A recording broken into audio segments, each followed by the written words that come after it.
Welcome to my channel, The Good Book Tales. In today's video, we begin a journey into one of the most powerful and unsettling stories ever told, Rome in the Bible, Power and Persecution. This is a story where political authority clashes with spiritual truth, where emperors demand loyalty, and ordinary believers are forced to choose between survival and faith. The Roman Empire was not simply ruling the world, it was shaping how people lived, worshipped, and even believed. And the Bible does not stay silent about it. At the time of Jesus and the early church, Rome stood at the center of everything. Roman law controlled the streets of Jerusalem. Roman soldiers enforced peace with iron discipline. Roman governors decided who lived, who died, and who was allowed to speak. In the Gospels, Rome appears through figures like Pontius Pilate, a man caught between justice and political fear. In the book of Acts, Rome becomes both a threat and a strange protector, carrying the message of Christianity farther than anyone could have imagined. And in the book of Revelation, Rome takes on a darker, symbolic role, portrayed as a powerful system standing against God's kingdom. This is where the tension rises. The early Christians were not rebels in the traditional sense. They did not carry swords or lead armies. Yet Rome saw them as dangerous. Why? Because they refused to call Caesar Lord. Because they believed their true king was Jesus Christ. That simple confession shook the foundations of an empire built on control, loyalty, and fear.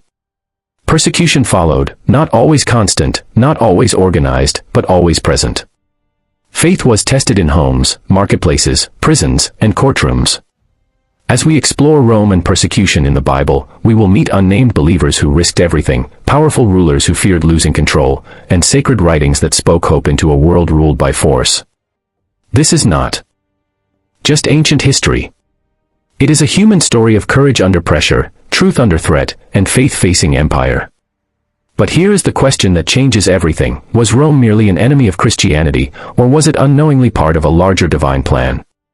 As the empire tightened its grip, something unexpected was happening beneath the surface, something Rome could not stop.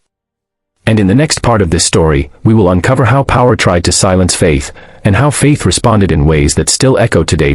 As the Roman Empire tightened its grip, daily life became a careful balance between obedience and survival. Rome was proud of its order, its laws, and its promise of peace, often called the Pax Romana. But this peace came at a price. Loyalty to Rome was not just political, it was spiritual. Temples to Roman gods stood in every major city, and the emperor himself was honored with titles that crossed into worship. For most people, this was simply the way the world worked. For the early followers of Jesus, it created a quiet but dangerous conflict that could not be ignored. The Bible places this struggle right in the center of its story. Jesus was born under Roman rule, grew up under Roman authority, and was executed by a Roman method of punishment. Yet even in his death, the empire's power felt uneasy. The words spoken about a king of the Jews carried a weight that made Roman leaders nervous. They understood power, and they recognized a challenge when they saw one, even if it came from a man with no army and no throne. After the resurrection, the tension only increased. The book of Acts shows the spread of Christianity moving along Roman roads, through Roman cities, and into Roman courts. Apostles like Peter and Paul were not hiding in the shadows. They were preaching openly, healing publicly, and gathering communities that did not bow to the emperor as Lord. Paul himself would eventually stand before Roman officials, his fate hanging on decisions made by men who valued order more than truth. Rome became both the stage and the judge. What made this conflict even more unsettling was its unpredictability. Persecution did not always come from a single law or decree. Sometimes it came from local leaders trying to please Rome. Other times it rose from neighbors who feared change or loss of control. The Bible reflects this uncertainty, showing moments of protection followed by sudden arrest. One day, the gospel was tolerated. The next, it was treated as a threat. And then there is Revelation, the most mysterious book of the Bible. Written during a time of intense pressure, it speaks in symbols, images, and warnings. Many believers saw Rome in its pages, not named directly, but clearly present. A powerful system, rich, proud, and opposed to God's ways. These writings were not just predictions, they were messages of endurance for people living under constant fear. As Rome stood tall, confident in its strength, the question remained unanswered. Could an empire built on power truly crush a movement built on faith? Or was something forming beneath the surface, quietly growing, waiting for the right moment to change the course of history? As the message of Christianity continued to spread, the conflict with Rome became more personal. It was no longer just about emperors and governors, it reached into homes, families, and friendships. A merchant in Corinth, a soldier in Caesarea, a widow in Rome itself, each faced the same quiet question. Who holds your ultimate loyalty? To Rome, that answer was expected to be clear. To the followers of Jesus, it was not something they could easily compromise. Roman authority valued unity above all else. The empire could tolerate many religions, many gods, as long as they fit within its system. Christianity did not. The Bible shows believers gathering in secret, sharing meals, praying together, and speaking of a kingdom not made by human hands. These small communities seemed harmless, yet their refusal to worship the emperor marked them as different. That difference created suspicion, and suspicion often led to accusation. From another angle, Rome saw itself as the guardian of order. Officials believed they were protecting society from chaos. When unrest followed the preaching of the gospel, Christianity was blamed. The Book of Acts records moments when crowds turned hostile, not always because of Roman orders, but because people feared losing tradition, power, or income. Rome stepped in to restore peace, but its version of peace came with chains and silence. Even within the Christian community, tension grew. Some believers wondered how far obedience to Rome should go. Others struggled with fear, asking if faith was worth the cost. Letters written in the New Testament speak directly to these worries, urging endurance, love, and hope in the middle of pressure. These were not distant teachings. They were lifelines. All the while, Rome continued to expand its reach, confident in its strength. But beneath the surface, something was shifting. The more pressure applied, the more the message spread.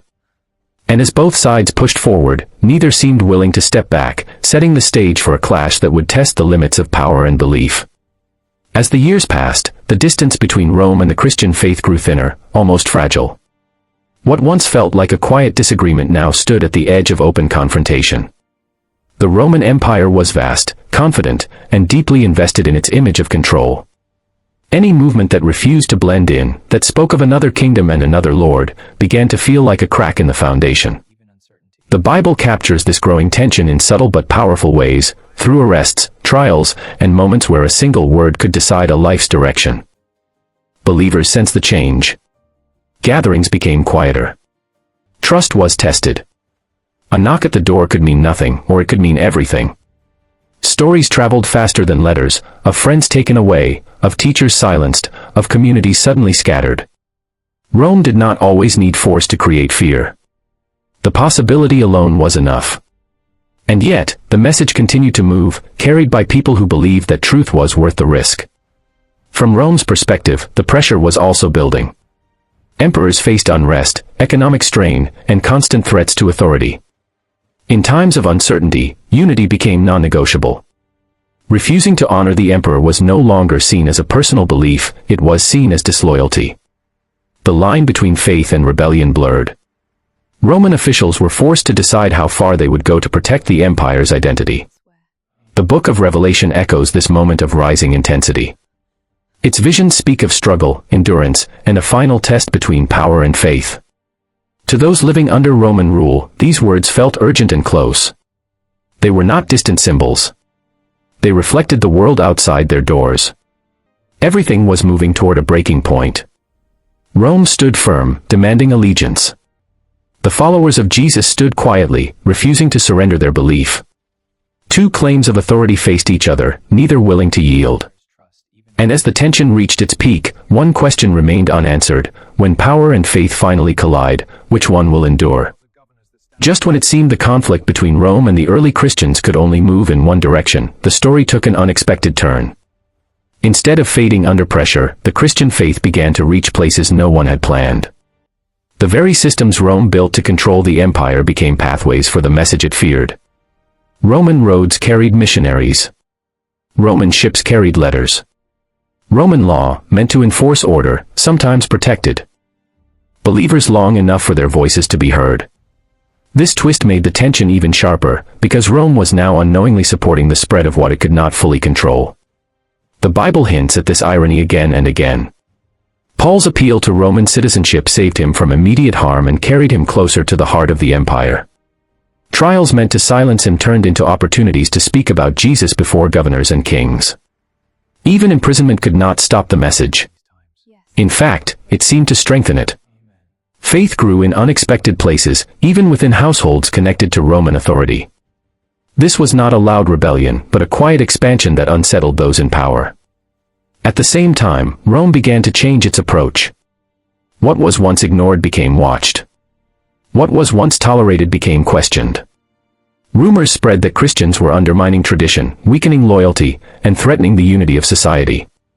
Fear reshaped the narrative. The Roman Empire, built on strength and order, now felt challenged by people who carried no weapons but refused to bend their beliefs. This made the conflict deeper and more dangerous. Within the Christian community, this shift created new struggles. Some wondered if staying hidden was wiser than speaking openly. Others felt an urgency to share the message before doors closed completely. The Bible's letters reflect this tension, encouraging courage while acknowledging the cost. Faith was no longer just personal, it was public, and every public choice carried consequences. As Rome tightened its grip and Christianity continued to grow, the stakes rose on both sides. The empire faced a movement it could not easily define or destroy. The believers faced a future filled with uncertainty. And standing between them was a world watching closely, waiting to see whether power would finally crush faith, or whether faith would transform power from the inside. The tension that had been building for years finally reached a breaking point. Rome, confident in its authority and accustomed to bending the world to its will, now faced a force it could not easily crush. Christians stood firm, not with armies or weapons, but with words, courage, and an unshakable faith in something greater than earthly power. The empire's leaders realized that no decree, no imprisonment, no threat could silence a movement that had taken root in the hearts of people across cities, towns, and even within Roman households. It was a turning point, where the struggle between power and faith became undeniable. The climax unfolded in ways that surprised both sides. In major Roman cities, governors summoned Christian leaders for trials meant to intimidate. Instead of cowering, the believers spoke boldly, drawing the attention of crowds and officials alike. Stories of miracles, courage, and unwavering devotion spread faster than Rome's soldiers could contain them.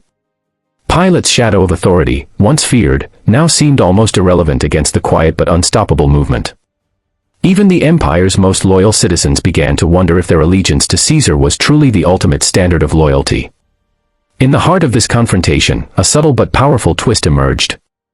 The very tools of Roman control, roads, communication networks, and legal protections, were being used to carry the message of Christianity farther than anyone could have imagined. What was meant to suppress now amplified.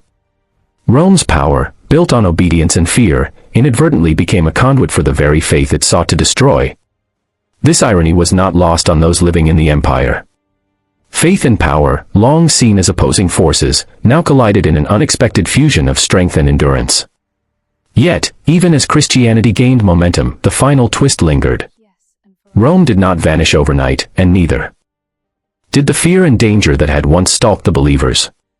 The empire adapted, finding new ways to challenge faith, while Christians continued to grow quietly but powerfully. The Bible captures this tension perfectly. The ultimate victory was not in the fall of Rome, nor in the triumph of believers in a single moment, but in the unfolding story of resilience, courage, and hope that would shape generations to come. And just when it seemed the struggle had reached its resolution, a new challenge loomed on the horizon, a shift in power, a deeper test of faith, and a question that would echo through history: could the movement that survived empire also withstand the world yet to come? Even as the empire continued to loom large, the story of faith and perseverance found its resolution in ways Rome could never fully anticipate. Christians continued to live under the shadow of authority, yet their courage became a quiet, unstoppable force that shaped communities across the empire. Families who once feared speaking openly now shared the message of hope in their homes. The roads that had carried Roman soldiers now carried letters, teachings, and encouragement, spreading the story of Jesus to places the empire never imagined. What started as a struggle for survival had transformed into a movement that could not be contained.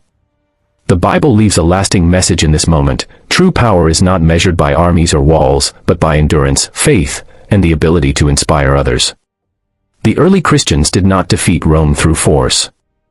they did it through patience, courage, and unwavering commitment to their beliefs. Each act of kindness, each prayer, each gathering strengthened the movement, creating ripples that would last for centuries. Even the most subtle victories mattered, showing that influence can grow quietly, steadily, and powerfully, even in the face of overwhelming opposition. Subplots that had woven through the story, the struggles of believers in small towns, the trials of apostles like Paul, and the tension between obedience and faith, found their own quiet resolution. Communities learned to survive and thrive despite persecution. Letters that had once offered guidance became historical pillars, teaching future generations how faith can persist against any force. The irony of Rome's roads and laws aiding the very faith it tried to suppress became a lasting lesson. Sometimes what feels like control can become the stage for unexpected transformation. As the empire continued its course, the story reminds us that fear, authority, and pressure cannot fully erase truth or hope. Power can enforce obedience temporarily, but it cannot change hearts. The early Christians faced unimaginable risks, yet their perseverance created a legacy that transcended time and borders. In the end, Rome in the Bible teaches something profoundly human. Courage matters, faith endures, and even in the darkest moments, hope can find a way to grow. The empire may rise and fall, but the story of resilience, faith, and the quiet power of belief remains eternal. And as we reflect on this history, we see a lesson for today. True strength often comes not from domination, but from standing firm in what we know to be right, no matter the cost.